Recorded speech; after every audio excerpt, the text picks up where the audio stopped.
இவ்வளவு எழுச்சியோடு இந்த கூட்டத்தை நடத்தி கொண்டிருப்பது தேர்தலில் தோல்வி அடைந்த ஒரு கட்சி என்று சொன்னால் யாராவது நம்புவார்களா? திமுகவின் தனித்தன்மை என்ன என்று கேட்டால் இதுதான் என்று உரத்து சொல்லுங்கள். மே 4 நம்மை வீழ்த்திவிடும் என்று பலர் நினைத்தார்கள். ஜூன் 3 மறுபடியும் நம்மை உயர்த்தி எழுத்து நிறுத்து. நான் மேடையிலும் எதிரிலும் அமர்ந்திருக்கிறவர்கள் எல்லோரையும் ஒவ்வொருவராக பெயர் சொல்லி அழைக்கப் போவதில்லை. நம் எல்லோருக்கும் ஒரே பெயர் தான். முன் எப்போதை காட்டிலும் இருவண்ண கொடியை இறுக பற்றி இருக்கும் கலைஞரின் உடன்பிறப்புகள் அனைவருக்கும் என் அன்பு வணக்கம். நான் ஒரு மானமுள்ள சுயமரியாதைக்காரன் என்று தன்னை அறிமுகப்படுத்திக் கொண்ட தலைவர் கலைஞர் அவர்களை மறுபடியும் மேடை போட்டு அதை மெய்ப்பிக்க வேண்டிய தேவை நமக்கு இல்லை. ஆனால் அவருடைய சுயமரியாதை உணர்வுக்குள் ஒரு நுட்பம் இருக்கிறது. அதனை மட்டும் நான் 15 நிமிடங்களில் சொல்லி முடித்து திருச்சி சிவா அவர்களுக்கு நான் வழிவிடுவேன். ஒரு சின்ன நிகழ்விலிருந்து தொடங்குகிறேன். 12 அல்லது 13 ஆண்டுகளுக்கு முன்னால் இதே ஜூன் 3ஆம் தேதி புதுக்கோட்டையில் உரையாற்றுவதற்காக நான் சென்றிருந்தேன். மாலையில் பொதுக்கூட்டம். காலை நேரத்தில் மச்சுவாடி என்கிற இடத்துக்கு போய் வரலாம் என்று என்னை அழைத்து சென்றார்கள். அப்போது மாவட்ட செயலாளராக இருந்த நண்பர் பெரியண்ணன் அரசு, கவிச்சூடர் கவிதை பித்தன், சந்திரசேகரன் எல்லோருமாக சேர்ந்து மச்சுவாடிக்கு என்னை அழைத்து சென்றார்கள். எதற்கென்று எனக்கு அப்போது தெரியாது. மச்சுவாடியிலே தான் தொழுநோய் இரவலர்களின் மறுவாழ்வு திட்டம் இருக்கிறது. அவர்களுக்கான சில உதவி திட்டங்களை செய்வதற்காக அழைத்து சென்றார்கள். அங்கே போகிற போது 416 பேர் அன்றைக்கு அந்த மச்சுவாடியிலே இருந்ததாக சொல்லப்பட்டது. அதில் ஒரு பெரியவர் தான் இன்றைக்கு நான் பேச போகிற இந்த தலைப்பை எனக்கு தந்தார். அவர் சொன்னார், தெருக்களில் நாங்கள் தொழுநோயாளிகளாக மட்டும் இல்லை, எல்லா இடங்களிலும் அவமதிக்கப்பட்டோம், தெருக்களில் பிச்சை எடுத்துக் கொண்டிருந்தோம். ஐயா, கலைஞரை பார்த்தால் சொல்லுங்கள், நாங்கள் சுயமரியாதையோடு வாழ்கிறோம் என்று சொல்லுங்கள் என்று சொன்னார். கலைஞர் சுயமரியாதைக்காரர் என்பது தன்னுடைய சுயமரியாதையை நிலைநிறுத்திக் கொள்வதில் மட்டுமில்லை, நம் அத்தனை பேருடைய சுயமரியாதைக்காகவும் சிந்தித்தவர் தலைவர் கலைஞர் என்பதால் அவர் சுயமரியாதைக்காரர். ஏறத்தாழ 3800 பேர் தமிழ்நாடு முழுவதும் தொழுநோயாளர்களாக இருந்தவர்களை சேர்த்து பல்வேறு இடங்களில் இல்லங்களை உருவாக்கி வெறுமனே தங்கும் இடமில்லை. நான் அன்றைக்குத்தான் மச்சுவாடியிலே பார்த்தேன், பிறகு பரனூர் பார்த்திருக்கிறேன். அவர்களுக்கு தங்குவதற்கு இடம், அவர்களினுடைய உடலில் சில பகுதிகள் குறைந்திருக்கும், இருக்கிற உடலை வைத்துக் கொண்டு அவர்கள் என்ன தொழில் செய்ய முடியும் என்கிற தொழில் பயிற்சி, மறுபடியும் பிச்சை எடுக்கக்கூடாது. அது மட்டுமல்ல, அந்த இல்லத்துக்குள்ளேயே அவர்களுக்கான மருத்துவ சிகிச்சை, இத்தனையும் நினைத்து பார்த்த ஒரு மாமனிதன் இருந்திருக்கிறார் என்றால் அவர்தான் சுயமரியாதைக்காரர். இது எப்போது, இந்த திட்டத்தை அவர் எப்போது கொண்டு வந்தார்? 1971 ஜூன் 3 இதே நாள் தான். 72 ஜூன் 3 கண்ணொடி வழங்கும் திட்டம். பார்வை இல்லாமல் ஒருவன் அலையக்கூடாது, அவனுடைய சுயமரியாதையை காப்பாற்ற வேண்டும். எவ்வளவு பேர்? 7.5 லட்சம் பேர். நண்பர்களே, பரனூருக்கு ஒரு முறை இந்திரா காந்தி அம்மையார் வந்தபோது பேசுகிறார், தொழுநோயாளர்களுக்கு ஒரு மறுவாழ்வு திட்டத்தை உருவாக்க வேண்டும் என்கிற எண்ணம் இந்த மனிதனுக்கு எப்படி வந்ததோ தெரியவில்லை என்கிறார், இந்தியாவிலேயே முதன்மையாக. பிறகு 72 7.5 லட்சம் பேருக்கு கண்ணொடி வழங்கும் திட்டம். அதில் 1,07,000 பேருக்கு கேட்ராக்ட் என்று சொல்லுகிற கண் புரை நீக்குகிற அந்த அறுவை சிகிச்சையை செய்தது கலைஞரின் அரசு. 72 ஒவ்வொருவரினுடைய சுயமரியாதையும் அவர் எப்படி காப்பாற்றி இருக்கிறார் என்பதற்காக சொல்லுகிறேன். 73 கை ரிக்ஷா ஒழிப்பு திட்டம். மனிதனை வைத்து மனிதன் இழுக்கலாமா? கம்யூனிஸ்ட் கட்சி ஆண்ட மேற்கு வங்கத்தில் கூட கை ரிக்ஷா இருந்தது. தமிழ்நாட்டிலே தான் முதலில் கை ரிக்ஷாவை அவர் ஒழித்தார். ஆனாலும் என்ன செய்வது நண்பர்களே, மக்கள் மறந்து போனார்கள். கை ரிக்ஷாவை ஒழித்தவருக்கு வாக்களிக்காமல் ரிக்ஷாக்காரராக நடித்தவருக்கு வாக்களித்தார்கள். ரிக்ஷாக்காரராக நடித்தவருக்கு வாக்களித்தது கூட குற்றமில்லை, அவரோடு சேர்ந்து நடித்தவருக்கு வேறு வாக்களித்தார்கள். ஆனால் அத்தனை பேர் சுயமரியாதையையும் காப்பாற்றியது நம்முடைய மானமிகு சுயமரியாதைக்காரர்கள் தான். 74 ஜூன் 3 ஒவ்வொரு ஜூன் 3 வருகிற போதும் ஒரு குறிப்பிட்ட பகுதி மக்களின் சுயமரியாதையை காப்பாற்றியவர். 74 ஜூன் 3 என்று நான் சொல்லுகிற போதே பேராசிரியர் தீபக்கு அது புரிந்திருக்கும். மகாபலிபுரம் போகிற வழியிலே இருக்கிற முட்டுக்காட்டில் மாற்றுத்திறனாளிகளுக்கான ஒரு நலத்திட்ட இல்லம், மாற்றுத்திறனாளிகளுக்கான தொழில் பயிற்சி கூடம், சக்கர நாற்காலிகள், காது கேட்கும் கருவிகள். காது கேட்கும் கருவிகளை பற்றி சொல்லுகிற போதெல்லாம் எனக்கு ஒரு நினைவு வரும். நம்முடைய நண்பர் மீஞ்சூர் பாஸ்கர் ஒரு முறை சொன்னார், அங்கே இருக்கிற ஒரு தேநீர் கடையில் இருக்கிற ஒருவருக்கு காது கேட்கிற கருவியை வாங்கி கொடுத்தோம். மகிழ்ச்சியாக வாங்கி கொண்டார். ஒரு வாரத்திற்கு பிறகு பார்க்கிற போது அந்த கருவியை காணவில்லை. ஏன்பா அதை காதில் வச்சுக்கலையான்னு கேட்டோம். அவர் சொன்னா, எப்படித்தான் இவ்வளவு சத்தத்தில் நீங்கள்லாம் வாடுறீங்களோ தெரியல, ஒரு வாரம் என் அமைதியே போயிடுச்சு எடுத்துட்டேன்னார். எனவே மாற்றுத்திறனாளிகள் எல்லோருக்கும், மாற்றுத்திறனாளிகளை, தொழுநோயாளிகளை கலைஞர் எப்படி மதிக்கிறவர் என்பதற்கு ஒரு சின்ன செய்தியை இன்று காலை தான் நான் ஒரு நிமிட செய்தியாக நண்பர்களுக்கு அனுப்பினேன். தலைவர் கலைஞர் அவர்களினுடைய நெஞ்சுக்கு நீதி முதல் தொகுதி வெளியீட்டு விழா, அது 75 ஜனவரி 12 நடந்திருக்க வேண்டும். கலைஞர் முதலமைச்சராக இருந்த போது குடியரசுத் தலைவராக இருந்த ஃபக்ருதீன் அலி அகமது அவர்கள் அதை வெளியிடுவதாகவும், அன்றைக்கு ஆளுநராக இருந்த கே ஷா அவர்கள் தலைமை வகிப்பதாகவும் இருந்தது. ஆளுநர்களை எப்போதும் நம்ப முடியாத போல இருக்கிறது. அப்போதும் நம்ப முடியவில்லை. ஆளுநர் யாரோ சிலர் மூலமாக சில செய்திகளை அனுப்பினார். குடியரசுத் தலைவர் வர இயலாது என்று கடைசி நேரத்தில் சொல்லிவிட்டார். ஆளுநரும் கலந்து கொள்ளவில்லை. அந்த புத்தகத்தை தயாரித்த தினமணி கதிர் பதிப்பகம் கொஞ்சம் தடுமாறிற்று. கலைஞர் சொன்னார், கலங்க வேண்டாம், யார் வெளியிட்டால் என்ன, புத்தகம் தானே. வெளியிட்டு விழா எப்படி நடந்தது தெரியுமா? 75 ஏப்ரல் 30 தலைவர் கலைஞர் அவர்கள் முதலமைச்சராக இருக்கிறார். விடி இழந்தோர் சங்கத்தினுடைய தலைவர் நல்ல தம்பி என்பவர், பார்வையற்றவர் தலைமையில் விழா நடந்தது. முகமது அலி என்கிற ஒரு தொழுநோயாளி அந்த புத்தகத்தை வெளியிட்டார். ஒருவர் சக்கர நாற்காலியிலே வந்து சாந்தகுமாரி என்கிற சகோதரி அதை வாங்கி கொண்டார். அதாவது ஊனமுற்றோர் நலத்திட்டம் என்றுதான் 74. அதை கூட 2010 கலைஞர் என்ன நினைத்தார், சொற்களால் கூட காயப்படுத்தக்கூடாது, சொற்களால் கூட அவன் சுயமரியாதையை சுரண்டக்கூடாது, அவன் உடல் ஊனமுற்றமில்லை, மாற்றுத்திறனாளி என்று 2010 மார்ச் 1 அறிக்கை விட்டு அறிவித்தவரும் தலைவர் கலைஞர் தான். மாற்றுத்திறனாளிகளை கொண்டு ஒரு முதலமைச்சரினுடைய புத்தகம் வெளிவந்தது என்பதை எங்காவது கேள்விப்பட்டிருக்கிறோமா? அவர்களின் சுயமரியாதையை அந்த இடத்தில் நிறுத்தி காட்டியவரும் அவர்தான். 73 பிறகு 74 75 ஒவ்வொரு இடத்திலேயும் ஒரு ஆதரவற்ற பிள்ளைகளுக்கான கருணை இல்லம். ஒவ்வொரு ஆண்டும் அவர் செய்திருக்கிற ஒவ்வொரு செயல்கள் அவருடைய பிறந்த நாளில் நம்முடைய சுயமரியாதையை காப்பாற்றுகிற செயல்கள்.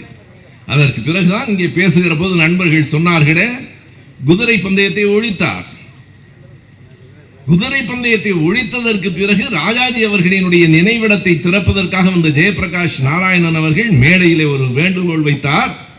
நீங்கள் குதிரை பந்தயத்தை ஒழித்து விட்டீர்கள், லாட்டரி சீட்டையும் ஒழித்து விடுங்கள். ஜெயபிரகாஷ் நாராயணன் ராஜாஜி நினைவிடத்தில் திறப்பு விழாவில் மேடையில் கலைஞரிடம் வைத்த கோரிக்கை கலைஞர் மேடையிலேயே அறிவித்தார், மிக விரைவில் என்று. அடுத்த ஆண்டே தமிழ்நாட்டில் இருந்து லாட்டரி சீட்டும் ஒழிக்கப்பட்டது. லாட்டரி சீட்டுக்கு பின்னாலே போய் மனிதன் தமிழன் சுயமரியாதை இழந்துவிடக் கூடாது என்று. ஆனால் பாருங்கள், சில லாட்டரி சீட்டுக்காரர்களுக்கு இன்னமும் கோபம் இருக்கிறது. அவர் 75 ஒழித்தார், இப்போதும் சில பேருக்கு அந்த கோபம் இருக்கிறது என்று புரிகிறது. நண்பர்களே, இவ்வளவும் செய்திருக்கிற நம்மை பார்த்து சிலர் சொல்லுகிறார்கள், திமுக தூரசக்தி, வாரசக்தி, கோரசக்தி. ஒரு நண்பர் கேட்டார், இதற்கெல்லாம் என்ன பொருள் என்று. தயவு செய்து அவரை கேட்டு சிரமப்படுத்தாதீர்கள். அவர் என்ன வைத்துக் கொண்டு வஞ்சகமா செய்கிறார்? அவருக்கு தெரியும் தான் பேசுகிறார். எழுதி கொடுத்தார்கள் பேசுகிறார். வேறு என்ன, அவராகவா பேசுகிறார்? ஆனால் அது வசை சொற்கள் என்று கருதி அவர்கள் பேசியிருக்கலாம். நான் இந்த மேடையிலே சொல்லுகிறேன், திமுகவை தூரசக்தி என்பதோ, பாரசக்தி என்பதோ, கோரசக்தி என்பதோ வசை சொற்கள் இல்லை. அவையும் ஒரு விதத்தில் திமுகவுக்கு பொருந்தும். திமுக தூரசக்தி தான். திரும்பி பாருங்கள். பின்னால் ஒரு நூற்றாண்டுக்கு பின்னால் நமக்கு வரலாறு இருக்கிறது. நான் அதைத்தான் சொன்னேன். நம்மவர்கள் இந்த தொழில்நுட்பத்திற்கு வந்துவிட வேண்டும் என்று கருதுகிறார்கள். இந்த இன்ஸ்டாவும் ரீல்ஸும் போதும் என்று நம்முடையவர்களே கருத தொடங்கி இருக்கிறார்கள். கோபால் சொன்னது மாதிரி 2 நிமிடம் போதும் என்று குறித்துக் கொள்ளுங்கள் பெரியோர்களே. வரலாறு இல்லாதவர்களுக்கு 2 நிமிடம் போதும், நமக்கு 2 நிமிடம் போதாது. சுருங்க சொல்லுவது வேறு, ஆனால் நாம் அடுத்த தலைமுறைக்கு நிறைய சொல்ல வேண்டியிருக்கிறது. ஒருவேளை சொல்ல தவறிவிட்டோமோ என்கிற குற்ற உணர்வும் நமக்கு இருக்கிறது. எனவே இன்றைக்கு நீங்கள் எண்ணி பார்த்தால் தூர சக்தி என்றால் தொலை தூரத்தில் தொடங்கிற்று நம்முடைய வரலாறு. 1 நூற்றாண்டுக்கு முன்னால் தொடங்கிற்று. இன்னும் சில நூற்றாண்டுகளுக்கு திராவிட இயக்கம் இந்த மண்ணை வழி நடத்தும். இது ஒரு தூர சக்தி தான், யார் இல்லை என்று சொன்னார்கள். அவ்வளவு தொலைதூர பார்வை எங்களுக்கு உண்டு. பிறகு பார சக்தி என்கிறார்களே, பாரம் என்றால் கனம் என்று பொருள். இந்த மேடை கனமானது நண்பர்களே. இதே போல ஜூன் 3ஆம் தேதி தான் பல திட்டங்களை கொண்டு வந்தார். அதற்கு பிறகு 2008 ஏப்ரல் மாதத்தில் 75க்கு பிறகு ஏன் அந்த திட்டங்கள் வரவில்லை? நம்முடைய ஆட்சி இல்லை, கலைக்கப்பட்டது. 89 ஆட்சிக்கு வந்த உடனே கலைஞர் செய்ததை நினைவில் வைத்துக் கொள்ளுங்கள். தன்னுடைய பிறந்த நாள் ஜூன் 3க்கு சில நாட்கள் முன்பாகவே பெண்களுக்கு சொத்துரிமை என்பதை கலைஞர் அறிவித்தார். இங்கே இருக்கிற பெண்களே குறித்துக் கொள்ளுங்கள், அது சொத்துரிமை அல்ல, சுயமரியாதை. பெண்களுக்கான சுயமரியாதை. யாரையும் யாரிடத்திலும் கை நீட்டி நிற்க வேண்டியதில்லை. 2008 திருநங்கையர்களுக்கான நல வாரியத்தை உருவாக்கியவர் தலைவர் கலைஞர் தான். அண்மையிலே இந்தியா டிசன்ஸ் என்கிற ஒரு புத்தகத்தை படித்துக் கொண்டிருந்த போது ஒரு திருநங்கை ஒரு கவிதை எழுதியிருக்கிறார். we have no parents, we have no siblings. எங்களுக்கு யாரும் இல்லை, பெற்றோர்கள் எங்களை ஏற்கவில்லை, உடன் பிறந்தவர்கள் எங்களை ஏற்கவில்லை, தன்னந்தனியாய் அனாதைகளாய் நாங்கள் நின்ற காலம் உண்டு என்று கலைஞர் தான் அவர்களுக்கான ஒரு நல வாரியத்தை ஏற்படுத்தி ஏறத்தாழ 3000 பேருக்கு மேலே அடையாள அட்டைகளை, குடும்ப அட்டைகளை கொடுத்தார். இந்த மேடையில் நான் பேசுவதிலே தற்செயலாக இன்னொரு பொருத்தமும் உண்டு. 2015 ஏப்ரலில் மாநிலங்களவையில் திருநங்கைகளுக்கான தனிநபர் மசோதாவை கொண்டு வந்தவர் நம்முடைய நாடாளுமன்ற உறுப்பினர் திருச்சி சிவா அவர்கள் தான். அவர் ஏப்ரலிலே கொண்டு வந்தார். பிறகு அங்கே இருந்து மக்களவைக்கு போனது 16 பிப்ரவரி. அது இடபிள்யூஎஸ் ஆக இருந்தால் இந்த அரிய வகை ஏழைகள் இருக்கிறார்களே, உயர்ஜாதியிலே பிறந்து அவர்கள் ஏழைகள் என்கிறார்களே, அவர்களுக்கான இடஒதுக்கீடு 4 நாட்களில் நிறைவேறிற்று. கவனத்தில் வையுங்கள். யாரும் கோரிக்கை வைக்கவில்லை. காலகாலமாக இடஒதுக்கீடு வேண்டும் என்று கேட்கிற நமக்கு அது நிறைவேற்றப்படவில்லை. பிபி சிங் என்கிற ஒரு மனிதன் வரவில்லை என்றால் நமக்கு அந்த பிற்படுத்தப்பட்டவர்களுக்கான இடஒதுக்கீடு கிடைத்திருக்காது. தமிழ்நாடு மைசூரில் தான் தொடக்கம். 1978 வரைக்கும் வடநாட்டிலே பிற்படுத்தப்பட்டவர்களுக்கு இடஒதுக்கீடு இல்லை. பீகாரிலே கற்பூரி தாகூர் என்கிற ஒரு முதலமைச்சர் வருகிற போதுதான் அது தொடங்கிட்டு 6 மாதத்தில் அவருடைய ஆட்சி கலைக்கப்பட்டது. ஆனால் பணக்காரர்களுக்கு, மிகப்பெரிய பெரிய ஜாதி என்று தங்களை சொல்லிக் கொள்ளுகிறவர்களுக்கு இடஒதுக்கீடு 4 நாட்களில். இன்றைக்கு மாநிலங்களவையில், நாளைக்கு மக்களவையில், அதற்கு பிறகு உடனடியாக குடியரசுத் தலைவரினுடைய கையொப்பம். ஆனால் சிவா கொண்டு வந்த தனிநபர் மசோதா 2015 ஏப்ரலிலே கொண்டு வரப்பட்டது. 16 பிப்ரவரியிலே தான் மக்களவைக்கு போகிறது. அவர்களுக்கும் கூட சுயமரியாதைக்காக நல வாரியத்தை உருவாக்கியவர் நம்முடைய தலைவர் கலைஞர் அவர்கள் தான். எனவே இது ஒரு பார சக்தி தான், கனமான சக்தி. மாசேதுதான் சொல்லுவார், ஒரு துரோகி இறந்து போனால் அது ஒரு மயில் இறகினுடைய கீழே விழுவதை போல, ஒரு தியாகி இறந்து போனால், ஒரு போராளி இறந்து போனால் அது பாறை கீழே விழுவதை போல என்பார். திமுக என்பது ஒரு பாறையை போல. நம் முதலமைச்சர் தெரியாமல் பேசினார் என்று கருதாதீர்கள், புரிந்துதான். நேரடியாக பாராட்டினால் பக்கத்தில் இருக்கிற லாட்டரி சீட்டுக்காரர்கள் கோபப்பட்டுக் கொள்ளப் போகிறார்கள் என்று மறைமுகமாக சொல்லுகிறார். இது ஒரு தூர சக்தி, இது ஒரு பார சக்தி. பாரம் என்றால் கனம், கனமழை, மழை என்று தானே சொல்லுகிறோம். பார சக்தி. இன்னொரு கேள்வி வரலாம், அது என்ன கோர சக்தி என்கிறாரே, அதுவும் பொருந்தும்.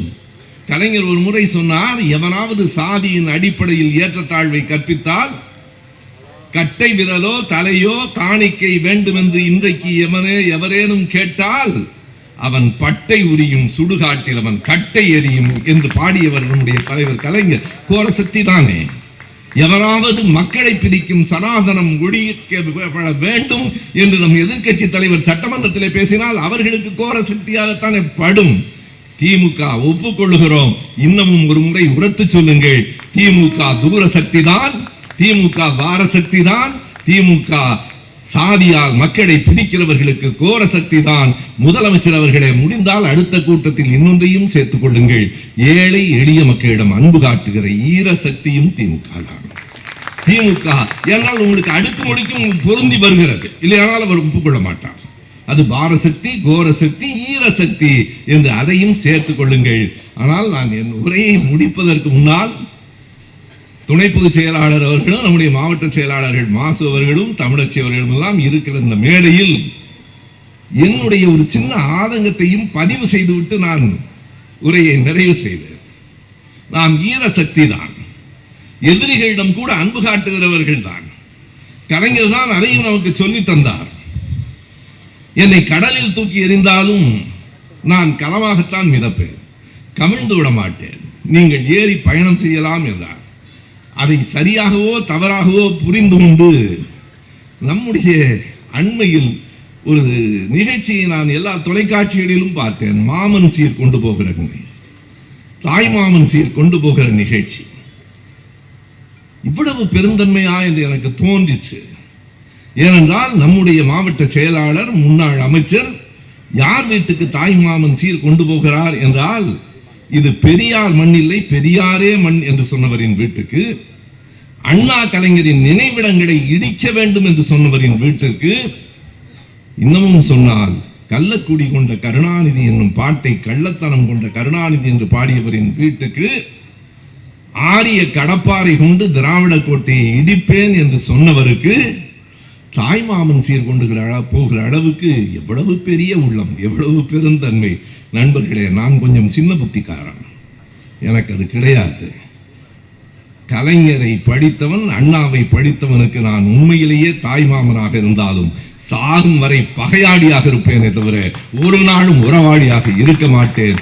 இதுவும் சுயமரியாதையின் ஒரு வடிவம். நன்றி, வணக்கம். முத்தமிழறிஞர் கலைஞர் அவர்களின் 103வது பிறந்தநாள் விழா. இந்த விழாவிற்கு தலைமையேற்று பேருரை ஆற்றி அமர்ந்திருக்கும் என்றும் இளைஞர் எங்கள் மந்திரி மாசு அவர்களே, அருமை அக்கா நாடாளுமன்ற உறுப்பினர் தமிழச்சி தங்கப்பாண்டியன் அவர்களே, எங்களின் முன்னத்தி ஏறு அருமை அண்ணன் என் ராம் அவர்களே,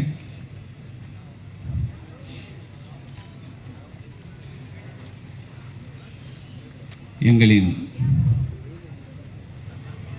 இன்னொரு முன்னத்தி ஏறு அருமை அண்ணன் சோ வீரபாண்டியன் அவர்களே, துணை மேயர் அவர்களே, மேடையில் அமர்ந்திருக்கும் பெரியவர்களே, இந்த விழாவிற்கு வருகை தந்திருக்கும் தோழர்களே, பெரியோர்களே, நண்பர்களே, தாய்மார்களே, முக்கியமாக பத்திரிகையாளர்களே, நக்கீரன் வாசகர்களே, உங்கள் அனைவரையும் வணங்குகிறேன்.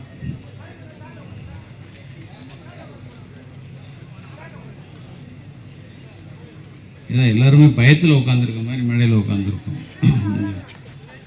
இப்படி வேர்க்கு நல்ல லைட்டை போட்டு பிறந்த நாள் அதுவுமா நாங்கள் பயத்தில் பேசுகிற மாதிரியே இருக்கும்.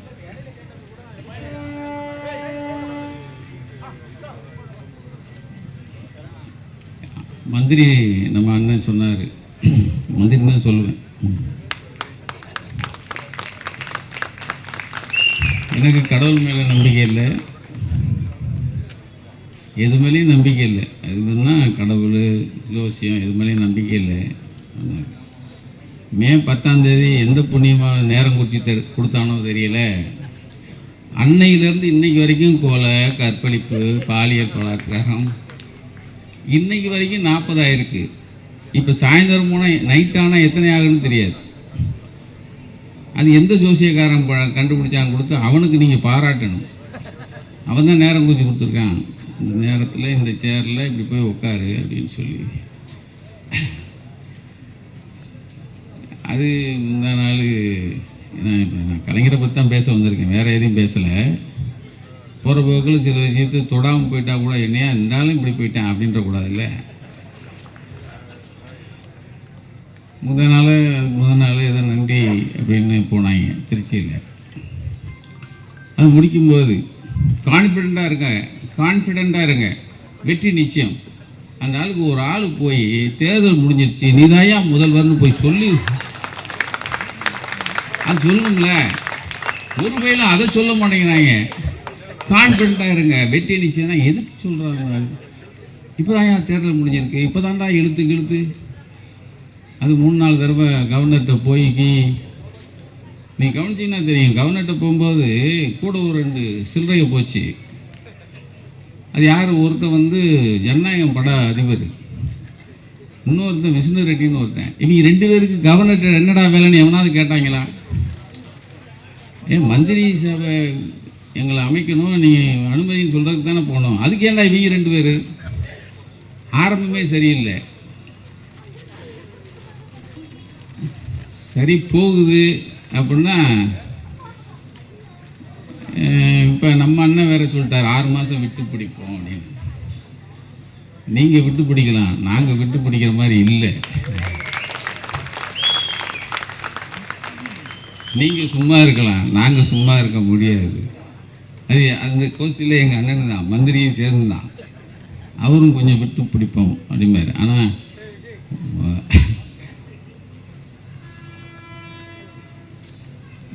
கொஞ்சம் வருத்தமாக தான் இருந்துச்சு. சரி, நான் எங்கள் அண்ணன் சோவியன்ட்டு தான் புலம்பினேன். சரி, அப்புறம் பேசுகிறேன்.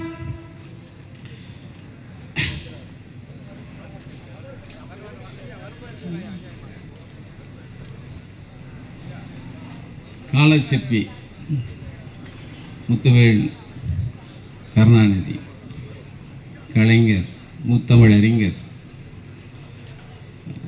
இன்னைக்கு நான் இந்த இடத்துல நின்று பேசுகிறேன் அப்படின்னா அவர் இல்லாமல் கிடையாது, நிச்சயமா.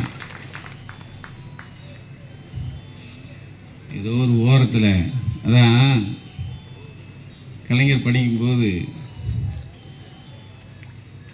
சீனிவாசன் ஒருத்தர் ஹிந்தி பண்ணிட்டு இருந்தாராம். அந்த ஹிந்தி பண்ணிட்டு கலைஞர் ஹிந்தி கற்றுக்கன்னு சொல்லுவாராம். கலைஞருக்கும் அவருக்கும் ஏதோ அவர் டபாய்ச்சிட்டு ஓடிட்டார். வாத்தியாரோட சண்டை போட முடியாதுல்ல, டபாய்ச்சிட்டு ஓடிடுவாராம். அந்த கிளாஸ் மாத்திரம் கட்டடிச்சு போயிடுவாராம் அண்ணன். இப்போ அந்த ஹிந்தி பண்டிட் என்ன பண்ணிடுறாரு, ஹோமியோபதி டாக்டர் ஆகிறார். ஹோமியோபதி டாக்டர் ஆகி அவர் ஒரு இன்ஸ்டியூட் திறக்கிறார். அந்த இன்ஸ்டியூட்டுக்கு சிறப்பு விருந்தினராக சிஎம் ஆகிட்ட கலைஞரை கூப்பிட்றாரு. இப்படி சீனிவாசன் ஹிந்தி பண்ணிட்டு அவர் ஹோமியோபதி இன்ஸ்டியூட் ஆரம்பிக்கிறாரு. அதுக்கு சிறப்பு விருந்தினராக கலைஞர் முதல்வராக போகிறார். அப்போ மேடையில் பேசும்போது, வரவேற்று பேசும்போது சீனிவாசன் சொன்னாராம், நான் ஒரு ஹிந்தி பண்டிட்டாக இருந்தேன் உங்கள் ஸ்கூலில், எனக்கு அவர் ஸ்டூடெண்ட்டாக இருந்தார், நான் படிங்கன்னு. அப்படி படிச்சிருந்தா இப்போ டெல்லியில் போயிருக்கும்போது ஹிந்தியில் நிறைய பேர்கிட்ட பேசலாம்ல, அதை விட்டுட்டாரு அப்படின்னாராம் அவர். நம்மால் பேசும்போது சொல்லியிருக்காராம், நல்ல வேளை உங்கள் பேச்சை கேட்கல, உங்கள் பேச்சை கேட்காமல் இருந்ததுனால தான் நான் இப்போ சிஎம் வந்திருக்கேன், இல்லைன்னா நான் ஏதோ ஒரு இடத்துல கணக்குள்ளையாக இருந்திருப்பேன் அப்படின்னாராம். இப்போ போயிருக்கிற சிஎம் 5 நிமிஷம் போயிட்டு பார்த்து வந்த மாதிரிலாம் இல்லை. இப்போ ஏன்டா எல்லாரும் கேட்குறாங்க, சிஎம் போனார், செலவு மாத்திரம் 50 கோடி ஆச்சு, பிஎம்ஐ பார்த்தாரு 10 நிமிஷங்கிறாங்க, அப்புறம் இப்போ கூட்டி கழித்து 2 நிமிஷம் ஆகிட்டாங்க. இப்போ போனது உட்கார்ந்தது என்ன 2 நிமிஷம் ஆச்சு சார். நாங்கள் ரீல்ஸில் தான் சார் ஆட்சியை நடத்திட்டுருக்கோம், எங்களுக்கு தேவை 2 நிமிஷம் தான், அதிகமாக போனால் 3 நிமிஷம். அது மாத்திரம் போதும். ஒன்று பொக்கே கொடுக்க, நீங்கள் வாங்க, பொன்னாடை போட, அதை நீங்கள் வாங்க, உட்கார, பள்ளியிலிக்க, எந்திரி, நீ போ அப்படின்னு நீங்கள் சொல்ல, அவ்வளோதான்.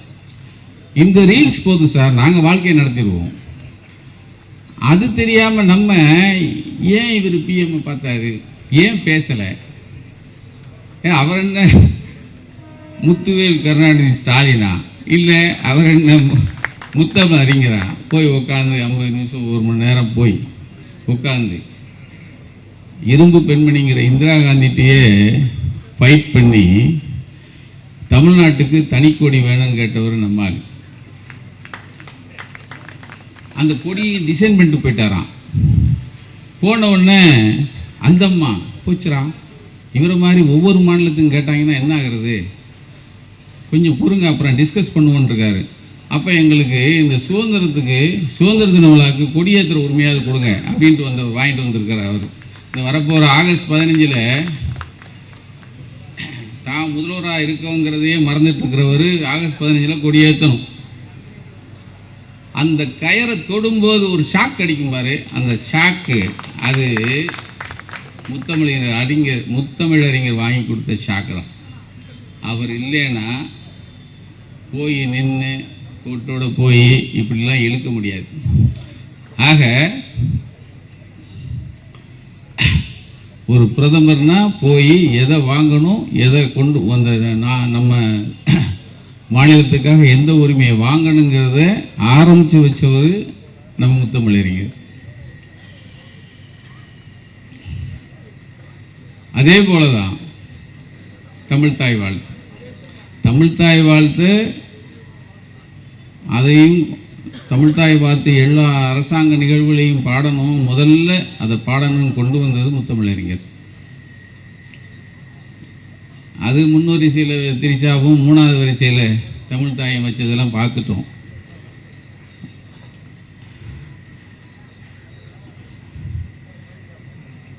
ஏன்னா உரிமையோடு போராடி வந்தவங்களுக்கு தானே அந்த அருமை தெரியும். அதுக்கப்புறமா எல்லாரும் சொல்கிறாங்க, ஐயா முன்வரிசையில் திரிசா வரக்கூடாதுயா, முன்வரிசையில் தான் ஐயா தமிழ்த்தாய் வாழ்த்தணும், திரிசாவை பின்னாடி போடுங்கயா அப்படின்னு எல்லாரும் சொன்ன பிறகு இல்லை அடுத்த நிகழ்வில் நாங்கள் தமிழ்த்தாய் வாழ்த்து பாடும் அப்படின்னு இந்த சிலுண்டுகள்லாம் சொல்லிச்சு. கடைசியில் பார்த்தா எங்கோ ஒரு காலேஜ், அங்கே நன்றி சொல்கிற கூட்டம், அந்த கூட்டத்தில் தமிழ்த்தாய் வாழ்த்து அங்கே போய் பாடினாங்க. சரி, அது போட்டும். இப்போ அங்கே சோவியானன்ற சொன்னேன், அனுபவிச்சு தானே ஆகணும். சில இதை நல்லதாக பார்த்துட்டு இருக்க முடியாதுல்ல, இதெல்லாம் பார்க்கணுங்கிறது ஒரு விதி. அவருக்கு அது விதி மேலே நம்பிக்கை இல்லை. ஆனால் நான் சொன்னேன், விதி அதை பார்த்தான் ஆகணும். ஏன்னா ரொம்ப நல்லதாக பார்த்துட்டு நல்லதையே பார்த்துட்டு இருக்க முடியாது. இப்படி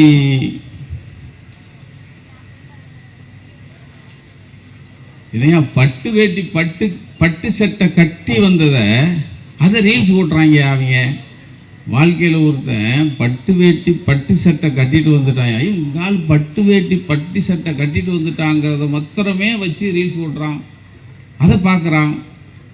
இந்த நாடு எதை நோக்கி போகுது? எங்கள் அக்கா பேசும்போது சொல்லிச்சு மேகதாதுன்னு. மேகதாதுன்னா அங்கே முதல்ல அவங்க என்னன்னு தெரியணும்ல. மேகதாதுனா என்ன, இதுக்கு எப்படி குரல் கொடுக்குதுன்னு ஒருத்தன் சொல்லித்தரணும்ல. சேர்ந்தவன் பூரா சிவலிங்கமாக இருந்தால் அப்புறம் என்ன பண்ணுவீங்க? மேகதாதுக்கு யார் போராடுறது? அவன் நான் கட்டுவேங்கிறான், காது கேட்கல. இங்கே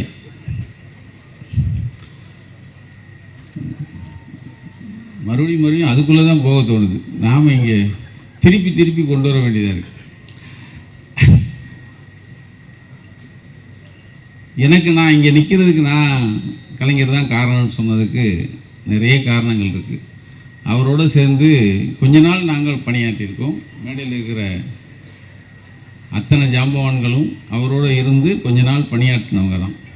ஆனால் ஒரு மனுஷன் 80 வயது 85 வயது வரைக்கும் ஒரு நாள் 4 மணிலேருந்து 5 மணி நேரம் மாத்திரம் உறங்கிட்டு மற்ற நாட்கள் பூராமே நமக்காக வேலை பார்த்த ஒரு ஒரு ஒரு மனுஷன் இருக்கார் பாருங்க. அந்த மனுஷன்தான் 85 வயசுக்கு ஒரு 9 வயசு கழிச்சிட்டேன் நான், அவ்வளோதான். ஒரு நாள் தூக்கங்கிறது 4 மணி நேரம் இரவு, பகலில் 1 மணி நேரம், 5 மணி நேரம் தான். அந்த மிச்சம் இருக்கிற காலங்கள் பூராமல் அது பதவியில் இருந்தாலும் சரி இல்லைனாலும் சரி இந்த தமிழுக்காகவே உழைச்ச ஒரு பெரிய ஒரு மகான் தான். அவரை பற்றி தான் இன்னைக்கு புகழாஞ்சலி. இன்னைக்கு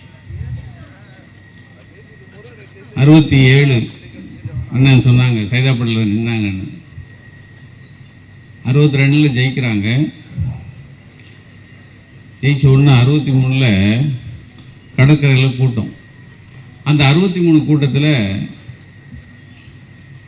வரப்போகிற 67 எலெக்ஷனில் எப்படி நம்ம தேர்தலை சந்திக்கணும்னு கூட்டம் போடுறாங்களாம்.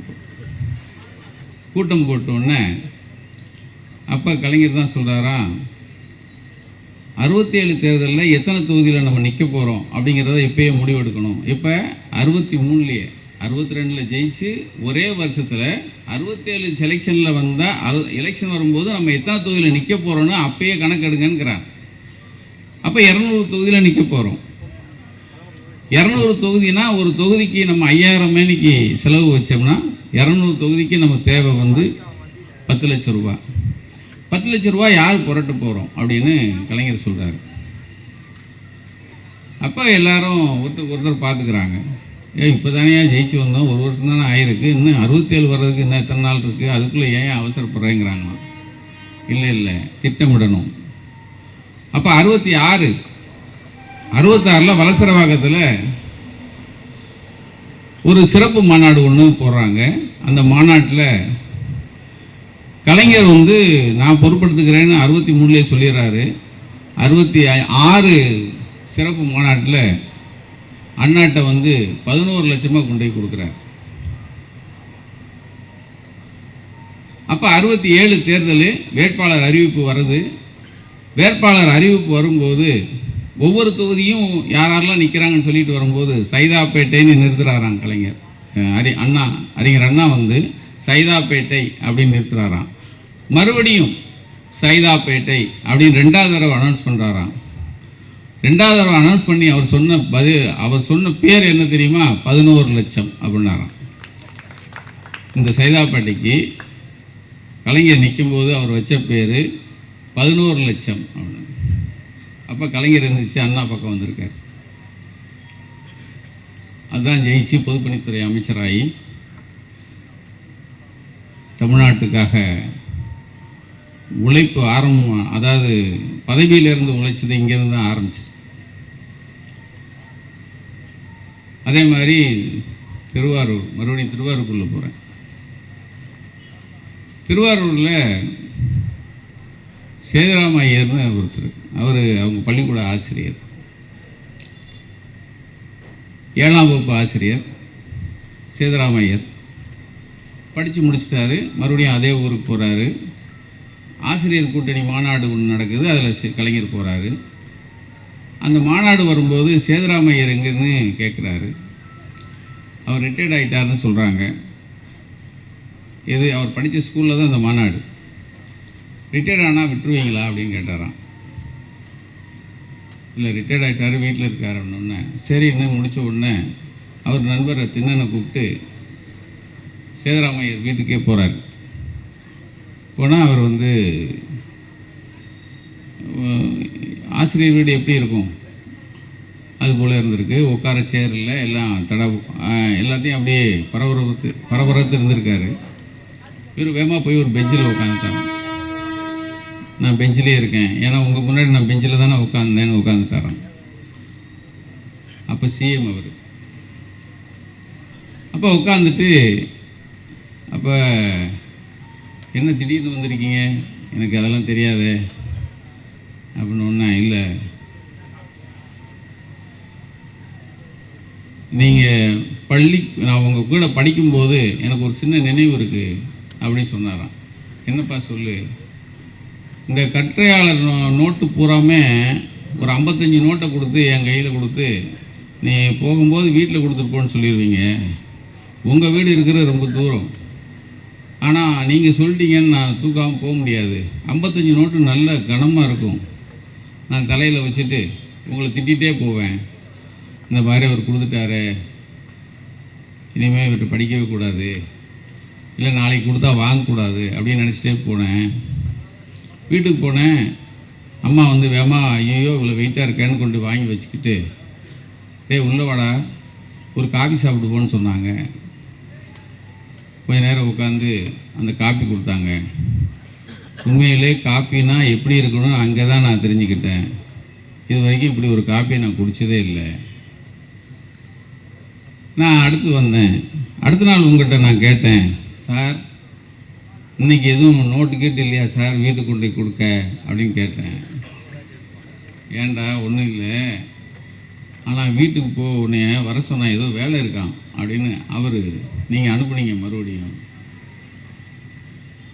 போனேன், ஒரு காப்பி கொடுத்தாங்க, குடிச்சிட்டு வந்தேன். டெய்லி நீங்கள் போகும்போது வீட்டை போட்டு போடா அப்படின்னு சொல்லுவீங்க. நான் டெய்லி வீட்டுக்கு போய் ஒரு காப்பி சாப்பிட்டு போவேன். அந்த காப்பியை இன்றைக்கு வரைக்கும் நான் சாப்பிட்டதே இல்லை. இந்த மாதிரி காப்பினா எப்படி இருக்கணும் உங்கள் வீட்டில் சாப்பிட்டு போகிறதா எனக்கு தெரியும் அப்படின்னு அவரே எழுதியிருக்கார். அதாவது செய் நன்றி இருக்குல்ல, செய் நன்றிங்கிற ஒரு விஷயம், அதில் தான் நான் வரேன். எனக்கு பெரியார் விருது 2010. அப்போ வந்து பெரியார் விருதுன்னா வந்து நான் பெரியார் விருது வாங்கினேன்னு இப்போ ஏன் நான் சொல்கிறது இல்லைன்னா, 2016க்கு பிறகு பெரியார் விருதை வந்து வளர்மதி கொடுத்துட்டாங்க. அதனால நான் பெரியார் விருது வாங்கினேன்னு சொல்லவே மாட்டேன். அது வரைக்கும் கொஞ்சம் மரியாதையாக இருந்துச்சு. அப்போ என்னாச்சு, அதுக்கப்புறம் எங்கள் அண்ணன் கொடுத்துருவான்னு நினைக்கிறேன். ரைட்டு, இப்போ சொல்லலாம்.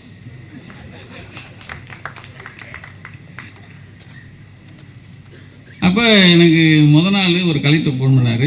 இந்த மாதிரி பெரியார் விருது மிகப்பெரிய உயரிய விருது, அதுக்கு புரோட்டோகால்லாம் இருக்குது. நாங்கள் வந்து உங்களை அரசு காரில் வந்து உங்களை வீட்டுக்கு வந்து அழைச்சிட்டு போய், நானே வருவேன், அழைச்சிட்டு போய் நான் வீட்டில் கொண்டு வந்து பரிசு, அதாவது உங்களுக்கு விருது வாங்குகிற இடத்துக்கு குறையும் கொண்டு வருவோம்.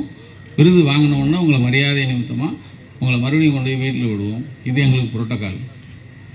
நாளைக்கு அதாவது ஜனவரி 15ஆம் தேதி எத்தனை மணிக்கு வரணும்னு கேட்டார். எத்தனை மணிக்கு வருவீங்க சார்னு. நான் ஒரு 3 மணிக்கு வருவேன் சார், நீங்கள் ரெடியாக இருங்க அப்படின்னாரு. ஓகே சார் அப்படின்ட்டு சேர்னு வச்சுட்டு நான் சிஎம்க்கு ஃபோன் பண்ணுறேன். அப்போ கலைஞர் இந்த மாதிரி அண்ணன் சொல்லுங்கள் என்னார். இல்லைண்ணே உங்களை பார்க்கணுண்ணே. வாங்க என்னார். போனேன், ஒரு நன்றி சொல்கிறது. சொல்லுங்கள் என்னார். ரொம்ப நன்றிண்ணே, பெரியார் விருதுக்கு. அப்புறம் ஆனார். இல்லை ஏதோ புரோட்டோகால் இருக்கான், ஏதோ கலெக்டர் வந்து கூப்பிட்டு போவாங்களாம், வந்து வாங்கிட்டு மறுபடியும் கொண்டு போய் விடுவாங்களாம். ஆமாம் என்னப்பா என்னார். பெரியார் விருது இல்லை என்னார். இல்லை எனக்கு பதிலாக எங்கள் அப்பாவை கூப்பிட்டு போக சொல்லுங்கண்ணே என்ன அப்படி பார்த்தாரு. உடனே பெல் அடித்தார். சர்மநாதன் இருந்தார். கோபால் என்ன சொல்ல செய்யுங்கன்ட்டார். கீழே போனேன். சர்மநாதன் என்னையா சொன்னேன். எனக்கு பதிலாக எங்கள் அப்பா கொடுப்போம். விருது உனக்கு தானே என்னார். இல்லை எங்கள் அப்பா கொடுப்போம். நான் சொல்லிட்டேன் மேலே. இது அப்படியே ஷார்ட்டை கட் பண்ணி நான் 68, 69க்கு போகிறேன். ஷார்ட்டை கட் பண்ணி 63க்கு போகிறேன், 67, 68க்கு போகிறேன். அப்பா வந்து ஐவிஎஸில் பீனா ஒர்க் பண்ணிகிட்டு இருக்காங்க. அவருக்கு சம்பளங்கிறது ஒரு 180 ரூபா எவ்வளோ வாங்கிட்டு இருந்தாங்க. இப்போ நான் பள்ளிக்கூடம், எங்கள் வீட்டில் 4 பிள்ளைகள். பள்ளிக்கூடம் படிக்கணும்னா நீங்கள் காலையில் ஃபீஸ் கொண்டு கட்டணும்னா ப்ரைவேட் ஸ்கூலில், முதல்ல நகராட்சி ஸ்கூலு, அப்புறம் ப்ரைவேட் ஸ்கூலு. ப்ரைவேட் ஸ்கூலில் பண்ணும்போது ஒரு 30 ரூபா ஃபீஸ் கட்டணும். 30 ரூபா 4-5 நாளாக கொடுக்காதனால என்னை வெளியே வச்சுட்டாங்க. நான் அம்மாட்ட வந்து சொல்கிறேன், அம்மா வந்து அப்பாட்ட சொல்கிறாங்க. அப்பா வந்து டே காலைல ஆஃபீஸ் வந்து வாங்கிட்டு போய் சொல்ல அவனை அப்படின்ட்டாங்க. காலைல போகிறேன், காலைல ஐஏஎஸ் ஆஃபீஸு வாசலில் நிற்கணும். அப்பா பியூனு அதை கடல்நிலை ஊழியராக இருக்கிறனால அந்த இதெல்லாம் போட்டுக்குவாங்க. வந்து ஒரு கார் நிற்கும், கார் அப்பா போய் திறப்பார். அந்த உள்ளே இருந்து ஃபைல்லாம் எடுத்துட்டு அப்போ எங்கள் அப்பா வந்து ஃபைலை போய் வாங்கிக்குவாங்க. அவர் சாப்பாடு கூட வாங்கிக்குவாங்க. கதவை திறந்து கதவை திறப்பாங்க, சாப்பாடு கூட வாங்குவாங்க, ஃபைலை வாங்குவாங்க. அவர் போயிடுவார், கதவை அடைச்சிட்டு போயிடுவார். அடுத்து ஒருத்தர் வருவார், ஜீப்பில் வருவார். ஜீப் அப்பா கதவை திறப்பாங்க, மறுபடியும் அடுத்து ஒரு கான்ட்ராக்ட் வருவார். அந்த கான்ட்ராக்ட் யாருன்னா எங்கள் தமிழிச்சேக்காவோட அப்பா தங்கப்பாண்டியன் அண்ணன் வருவார். அவருக்கு எங்கள் அப்பா கதவை திறப்பாங்க, அவர் இறங்கி வருவார். அவர்கிட்ட தான் எங்கள் அப்பா சொல்லுவார், அவர் தான் அணுக்கமாக பேசுவாங்க எங்கள் அப்பாவோட. யாருன்னா என் பையன் ஸ்கூலுக்கு ஃபீஸ் கட்டணுமா, அதான் வந்திருக்கேன் அப்படின்னு அவர்கிட்ட ஒரு 50 ரூபா வாங்கி என் கையில் கொடுத்து வீட்டில் போய் 30 ரூபா 20 ரூபாய் அம்மாட்ட கொடு, 30 ரூபாய் ஸ்கூலில் கட்டுன்னு அனுப்பிவிடுவேன். இது ஒரு காலம் நான் சொல்கிறது. இப்போ ஷார்ட்டை கட் பண்ணி 2010 ஜனவரி 15 எங்கள் ஆஃபீஸ்க்குள்ளே தான் வீடு. மத்தியானம் 3 மணிக்கு ஒரு அரசு வண்டி வீட்டுக்கு ஆஃபீஸ்க்கு வருது. எங்கள் அப்பா அதுக்குள்ளே நான் போய் சொல்லி, கொஞ்சம் அப்பா வெயிட் செட்லாம் மாற்றிக்கிங்க, உங்களை கூப்பிட ஆள் வருது. ஏன்னா அப்படின்னாரு. இல்லை உங்களை கூப்பிட்டு போகிறாங்க. நான் அப்பா கூட எங்கள் அத்தா வந்தாங்க, 2 பேரும் கீழே இறங்கி போகிறாங்க. நாங்கள் எல்லாருமே கீழே வந்து ஒளிஞ்சு பார்க்குறோம். கீழே அந்த காரில் வந்த கலெக்டர் கதவை திறக்கிறாரு. எங்கள் அப்பா உள்ளே போகிறாரு, கலெக்டர் கதவை சாத்துறாரு, எடுத்துகிட்டு போகிறாங்க. இதுதான் கலைஞர். ஒரு காலத்தில் எங்கள் அப்பா அவங்க மேலதிகாரிக்கு கதவை திறந்தார். அதே அப்பாவுக்கு ஒரு கலெக்டர் கதவை திறக்கிறார். என்னடா செஞ்சாருன்னு கேட்குறாங்கல்ல. இந்த எடுபட்ட வாயில் நல்லா தான் வந்துட போகுது.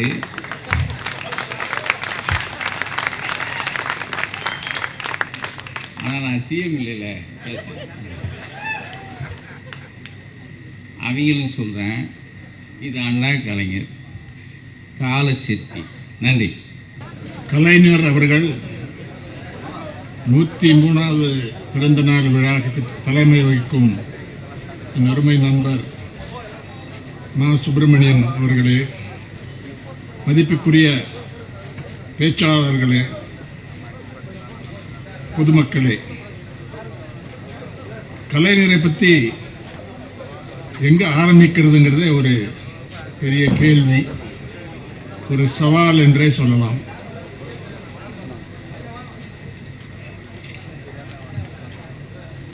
பன்முகத்தன்மை, நீண்ட ஆயுள் மற்றும் போராட்ட குணங்கள், பெயர் பெற்ற இந்திய அரசியலின் மிக மூத்த தலைவர், 5 முறை முதலமைச்சர், ஒரு தேர்தலிலும் தோற்காமல் வெற்றி அடைந்த ஒரு சிறந்த அரசியல் தலைவர், எக்ஸலண்ட் அட்மினிஸ்ட்ரேட்டர்,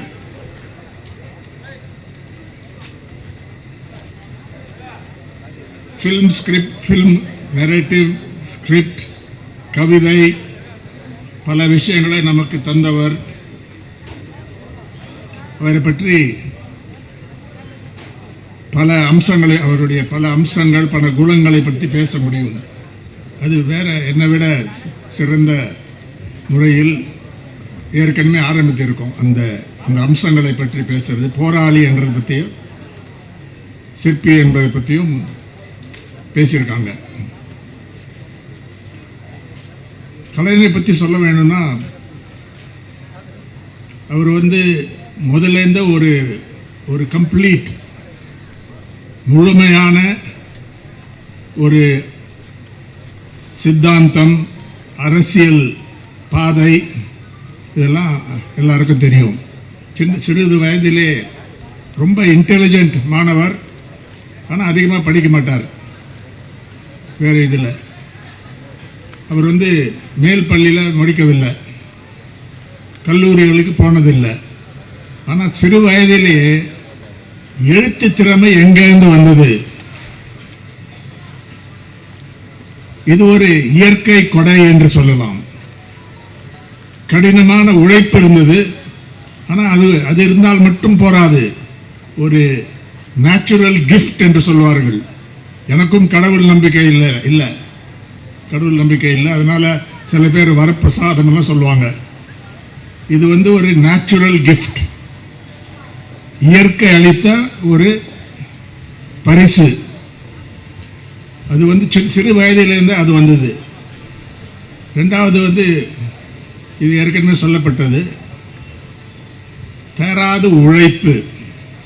சின்ன வயசுலேருந்து இது வந்து ஒரு முக்கியமான அம்சம். இன்னைக்கு இருக்கக்கூடிய திமுக தலைவர், முன்னாள் முதல்வர் மாண்புமிகு திரு மு.க. ஸ்டாலின் அவர்களுக்கும் அது பொருந்தும்.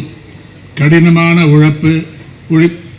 அதாவது ஒரு தடவை என்கிட்ட சொன்னார் முதலமைச்சராக இருக்கும்போது ஸ்டாலின் அவர்கள், எனக்கு வந்து வேலை இல்லைன்னா ஐம் நாட் ஹாப்பி, அதிகமாக வேலை இருந்து டயர்டானால் தான் நான் ஹாப்பி என்று சொன்னது எங்கேருந்து வந்தது?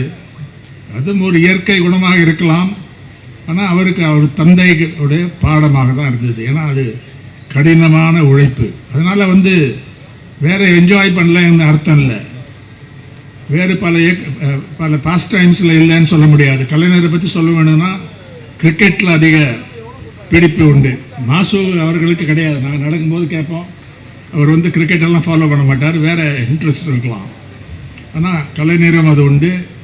அவருடைய மகன் முன்னாள் முதலமைச்சர் மு.க. ஸ்டாலின் அவர்களுக்கும் அது உண்டு. அதனால் பலமுகத்தன்மை இருந்தாலும் ஒரு ஃபோக்கஸ் இருந்தது, ஒரு பிடிப்பு இருந்தது. அந்த பிடிப்பு தான் திராவிட இயக்கம். எனக்கு ஒரு ஞாபகம் வருது, அண்ணா அவர்களுடைய அந்த ஏர்லி டேஸ் வந்ததை பற்றி எனக்கு ஞாபகம் இருக்குது. நான் கொலம்பியா யூனிவர்சிட்டி மாணவனாக இருக்கும்போது 1967 68ஆம் ஆண்டு எம்எஸ்சி படித்தேன், ஜேர்னலிசம். அங்கே இருக்கக்கூடிய கொலம்பியா, நியூயார்க்கில் இருக்கக்கூடிய கொலம்பியா பல்கலைக்கழகத்தில் நான் படிச்சுட்டு இருந்தேன். அப்போ வந்து அண்ணா முதலாக அமைச்சரான உடனே அமெரிக்காவுக்கு வந்தார். ஃபர்ஸ்ட் விசிட், ரெண்டாவது விசிட் இருந்தது அந்த இதில். அப்போ வந்து அங்கே பேசுகிறதுன்னு கேட்டேன். வாஷிங்டன் டிசி போகும்போது அவர் அங்கே இன்வைட் பண்ணியிருந்தாங்க. அவர் ஒரு டூரிசம் சுற்றுப்பயணம் பண்ணுறதுக்கு அவரோட நான் போயிட்டு இருந்தேன். அவருடைய குணத்தையும் அறிஞ்சேன். ரொம்ப எளிமையாக இருப்பார், ரொம்ப கைண்டாக இருப்பார். வெளியூரில் வந்து ரொம்ப மெஷர்டாக பேசுவார். இங்கே வந்து ரொம்ப ஸ்ட்ராங்காக பேசுவார், ஷார்ப்பாக பேசுவார். ஆனால் அங்கே வரும்போது இந்திய அரசாங்கத்தை நான் வந்து இங்கே விமர்சனம் பண்ணுவோ கண்டிக்கவோ நான் இங்கே வரல அப்படிங்கிற அப்ரோச்சில் தான் இருந்தார். ஆனால் அண்ணா அவர்களுடைய டேர்ம் வந்து முழுமையாக முடிக்கப்படல, எல்லாருக்கும் தெரிஞ்ச விஷயம். அப்போ தான் முதல் முறை எனக்கு கலைஞர் அவர்களுக்கு அறிமுகம் கிடைத்தது. ஆனால் எந்த அரசியல் தலைவரும் எனக்கு தெரிஞ்சு அரசியலில் முதல்ல என்ட்ரு பண்ணுறதுலேருந்து கோபால் அவர்கள் சொன்ன மாதிரி, கிரண் கோபால் அவர்கள் சொன்ன மாதிரி 85 86 வயசு மட்டும் ஒரு எழுத்து என்பது பார்ட் ஆஃப் லைஃப். அவருடைய ஆர்.கே. நாராயணன் என்ற பெரிய எழுத்தாளர் ஒரு தடவை சொல்லியிருக்காரு எங்ககிட்ட, ஒரு ரைட்டர் எப்படி உருவாகுவார், how do you become a writer. வெறும் சிந்தித்தால் மட்டும் போராது, சிந்திப்பது முக்கியம். ஆனால் சிந்தித்தால் மட்டும் போராது. Writer must right, it is like a yoga. இதுதான் கலைஞர் தி ரைட்டர், தி பத்திரிகையாளருடைய சாராம்சம். அதுதான் இது. தினந்தோறும் எழுதுவார். கிரண் கோபால் அவர்கள் சொன்ன மாதிரி, அதுக்கு முன்னால் சொன்ன மாதிரியும் ஒரு 5-6 மணி தான் அவருக்கு இது ரெஸ்ட் கிடைக்கும். காலையில் ஒரு 4-5 o'clock எழுந்து பேப்பர்லாம் படிப்பார். ஹிந்து பத்திரிகை உள்பட படிச்சுட்டு அதிகாரிகளோடு பேசுவார். ஏதாவது தவறு நடந்தால், ஏதாவது ஒரு ஆக்சிடென்டிங்காக நடந்தால், ஏதாவது தவறு கேப் இருந்தால் உடனே அவங்க அதை படித்து சொல்லணும். ஒரு பத்திரிகையாளர் போய் அவரை பார்க்க வேணுனாலும் பேப்பரை படிச்சுட்டு தான் போகணும். இங்கிலீஷ் பேப்பரும் படிப்பார், தமிழ் பேப்பரும் படிப்பார். Well informed. பத்திரிகைகளுக்கு ஒரு மதிப்பு கொடுக்கக்கூடிய அரசியல் தலைவர் எனக்கு தெரிஞ்சு வேற யாரும் இங்கே இருந்ததில்லை. ஏஎம்எஸ் நம்பூதிரிப்பாக பார்த்துருக்கேன். அவரும் நல்ல எழுத்தாளர். அவருக்கு கொஞ்சம் அப்ரோச் வேறு சித்தாந்தம் இருந்தால் கூட, ஆனால் இது ஒரு தனி குணம்.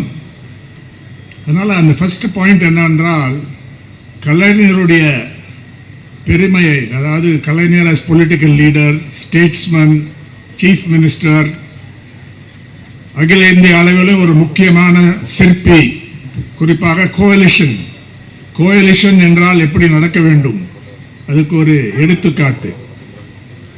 சில இதில் விட்டு கொடுக்கலாம், ஆனால் பேசிக் இஷ்யூஸை விடக்கூடாது.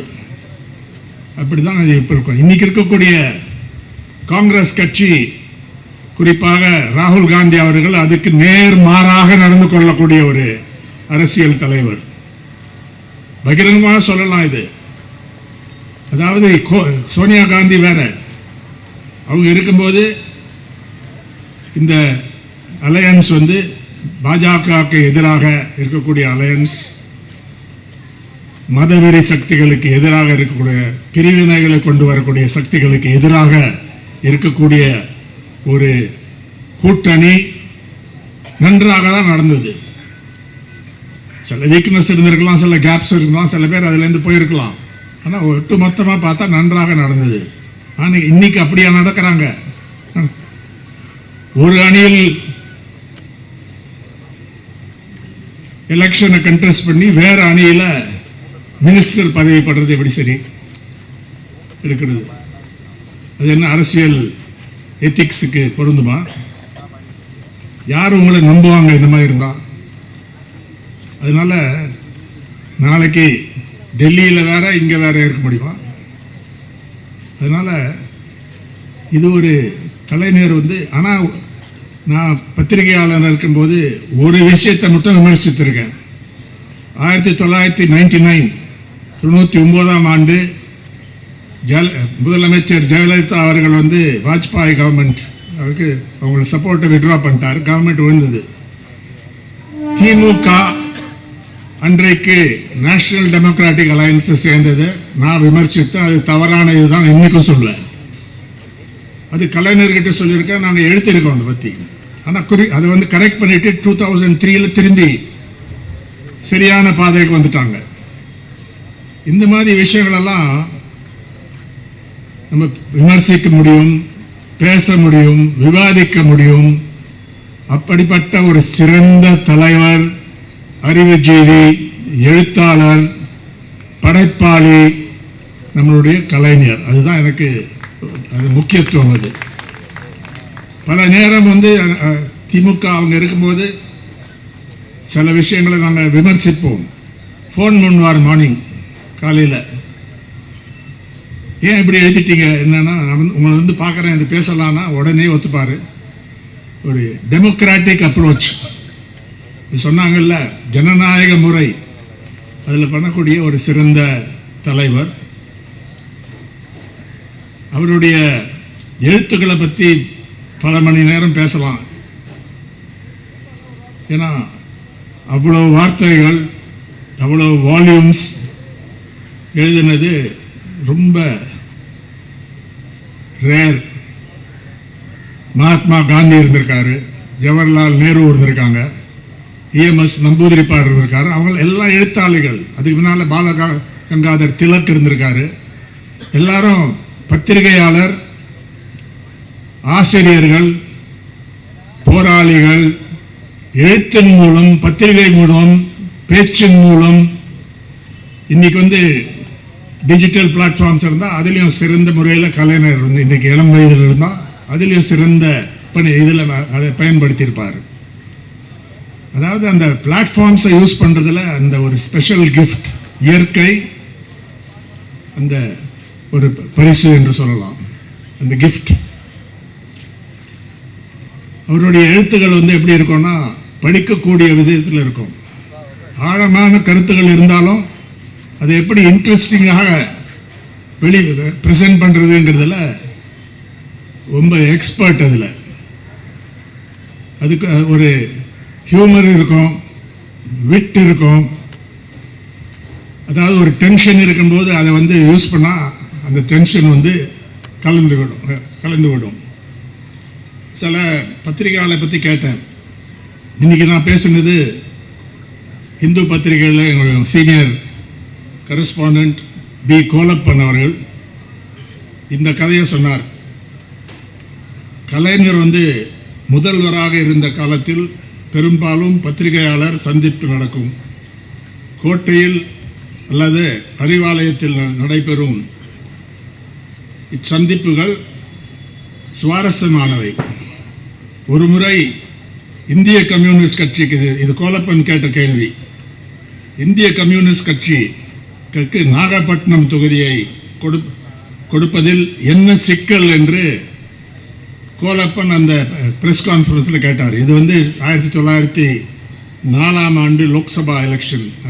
அதுக்கு முன்னால் பிஜேபியில் இருக்கும்போது திமுக வேட்பாளர் வெற்றி கண்டார்.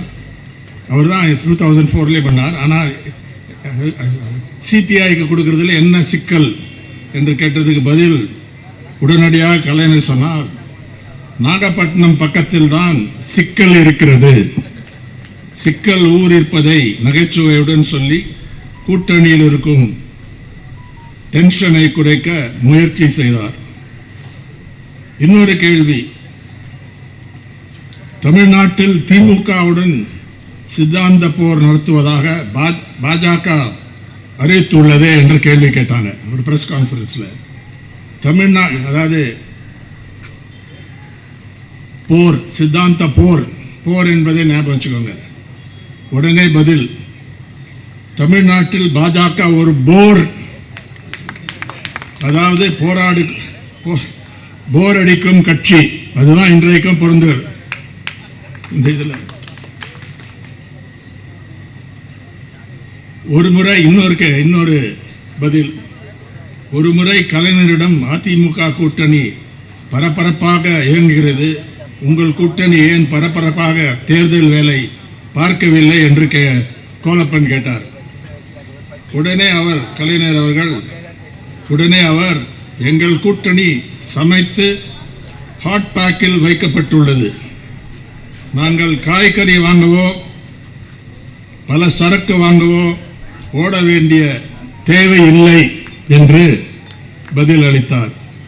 அவர் எழுத்துக்களை பற்றி இங்கே பேசக்கூடிய சான்ஸே இல்லை. அவ்வளவு எழுத்துக்கள் பல விஷயங்களை பற்றி திரைப்பட அந்த இதுலேயும் அந்த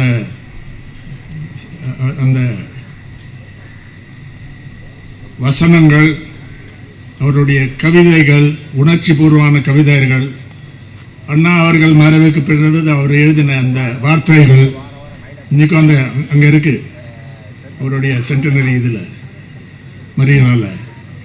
இதெல்லாம் பார்த்தா இவரை விட ஒரு சிறந்த பத்திரிகையாளரோ எழுத்தாளரோ அரசியல் துறையில் அட்லீஸ்ட் இந்தியாவை பொறுத்தவரையிலும் இருந்ததாக எனக்கு தெரியவில்லை. இருந்தாலும் அவர் இந்த டாப் 2-3 பேரில் ஒரு முக்கியமான ஒரு எழுத்தாளராக இருப்பார்.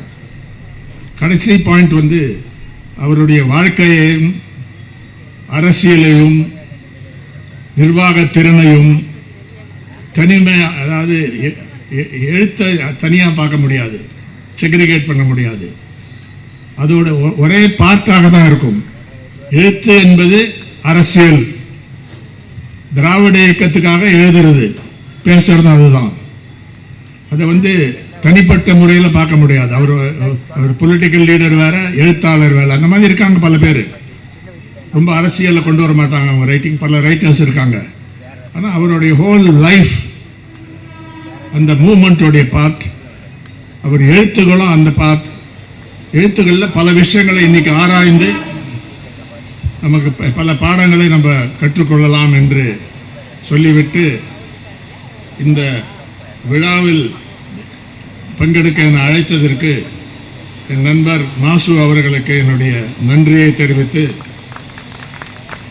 கலைஞருடைய புகழ், கலைஞருடைய சாதனைகள், கலைஞருடைய குணங்கள் எல்லாரையும் நம்ம வருஷம் அதை கொண்டாட வேண்டும், பொதுமக்களுக்கு எடுத்துக்கொள்ள வேண்டும். அன்றைக்கு இருக்கக்கூடிய நிலைமையும் இன்றைக்கும் எப்படி இது என்ன கனெக்ஷன் என்று எடுத்து சொல்ல வேண்டும் என்று சொல்லிக்கொண்டு விடைபெறுகிறேன். வணக்கம்.